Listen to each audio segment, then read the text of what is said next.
संसद में पैसे लेकर सवाल पूछने के मामले में टीएमसी की जो सांसद है महुआ मोइत्रा, उनकी मुश्किलें काफी बढ़ सकती हैं। इस मामले में बीजेपी सांसद निशिकांत दुबे के सनसनीखेज आरोप के बाद अब कारोबारी दर्शन हीरानंदानी सरकारी गवाह बन चुके हैं। उनका एफिडेविट सामने आया है जिसमें उन्होंने कहा है कि महुआ मोइत्रा ने उनसे संसद की अपनी लॉगिन आईडी और पासवर्ड शेयर किया था ताकि वो उनकी तरफ से उस पर सवाल पोस्ट कर सके।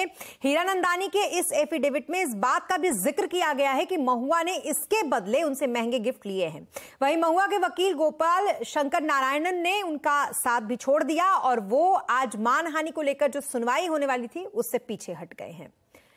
इस बीच हीरानंदानी के एफिडेविट के तुरंत बाद महुआ मोइत्रा ने अपना बयान भी जारी किया जिसमें उन्होंने कारोबारी दर्शन हीरानंदानी के हलफनामे की प्रामाणिकता पर सवाल उठाए। इस पर बीजेपी ने सर पर बंदूक तानकर हीरानंदानी से यह हलफनामा लिया है, यह आरोप लगाया महुआ मोइत्रा ने। उन्होंने एक्स पर लिखा कि यह आरोप व्हाइट पेपर पर है, ना कि आधिकारिक किसी लेटर हेड पर है, नोटिकृत इस पत्र पे नहीं लिए गए हैं। इसका कंटेंट एक मजाक है। बीजेपी सरकार अदानी मुद्दे पर किसी तरीके से मुझे चुप कराने का बेसब्री से इंतजार कर रही है। सर पर बंदूक तानकर दर्शन हीरानंदानी से यह हलफनामा लिया गया है।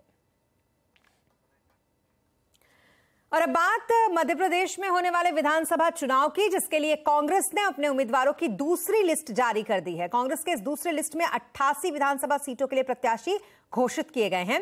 केंद्रीय मंत्री नरेंद्र सिंह तोमर के खिलाफ कांग्रेस के दिमनी विधानसभा सीट से रविंद्र सिंह तोमर को उम्मीदवार बनाया गया है। इसके साथ ही पार्टी ने 3 विधानसभा सीटों के लिए उम्मीदवार बदल दिए हैं। इससे पहले कांग्रेस ने 144 उम्मीदवारों की पहली लिस्ट जारी कर दी थी और आज ये कांग्रेस की दूसरी लिस्ट है। चुनावी सर्वे और एग्जिट पोल कराने वाले सेफोलॉजिस्ट अब निवेशकों को भी रास्ता दिखा रहे हैं। कॉर्पोरेट एक्सपेंशंस, इन्वेस्टमेंट्स के बड़े बड़े फैसले लेने से पहले कंपनियां इन पोल पंडितों की सलाह ले रही हैं। पोल पंडितों के क्लाइंट्स में एएमसीज, स्टार्टअप्स और न्यू टेक्नोलॉजी बिजनेस की संख्या सबसे ज्यादा है। देखिए इस रिपोर्ट में। अब सेफोलॉजिस्ट सिर्फ पोल पंडित नहीं रह गए, वो इन्वेस्टर्स की दुविधा दूर करने में भी मददगार हो रहे हैं। सियासी माहौल के हिसाब से किन सेक्टर्स और कैसे बिजनेस में निवेश करें, इसके लिए भी सेफोलॉजिस्ट की राय ली जाने लगी है। अभी गेमिंग कंपनी को लेकर बहुत ज़्यादा हाई तबाह मची हुई है, तो उनका एक फोकस है कि हमें एक सही जानकारी मिले, तो वो जो बड़े सेफोलॉजिस्ट हैं उनके पास आते हैं और समय समय पर अपना कंसल्टेंसी और डेटा यूज़ करते हैं ताकि वो अपनी प्लानिंग कर सकें। ऐसी बड़ी कंपनियां हैं जो इस तरह के बड़े इन्वेस्टर्स को यहाँ पे प्लेटफॉर्म देते हैं, ये बताने के लिए, उन्हें सलाह देने के लिए कि आपको इन्वेस्ट कहाँ करना चाहिए। तो इस तरह की बड़ी कंपनी एक तरह से इंटरमीडियरीज होती है और वो ये समझने की कोशिश कर रहे हैं, क्योंकि आपकी एक्सपर्टीज है देश की राजनीति को समझने के लिए, देश की राजनीति का विश्लेषण करने के लिए, तो वो आपसे मिलना चाहते हैं। चुनावी नतीजों की भविष्यवाणी करने वाली एजेंसियों के मुताबिक उनके ज्यादातर क्लाइंट्स एसेट मैनेजमेंट कंपनियों, फिनटेक स्टार्टअप, न्यू टेक्नोलॉजी जैसे ऑनलाइन गेमिंग, क्रिप्टो करेंसी जैसे सेक्टर और डिजिटल इंफ्रास्ट्रक्चर से जुड़े हुए हैं।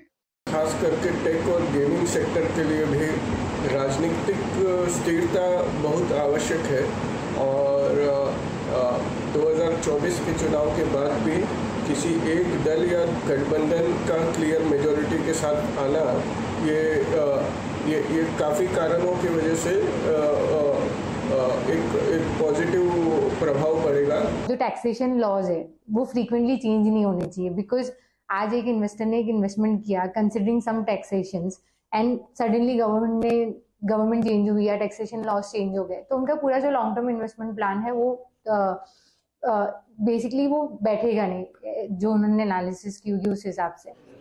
पॉलिटिकल रिस्क कंसल्टेंसी का काम पिछले कुछ सालों से भारत में तेजी से बढ़ा है।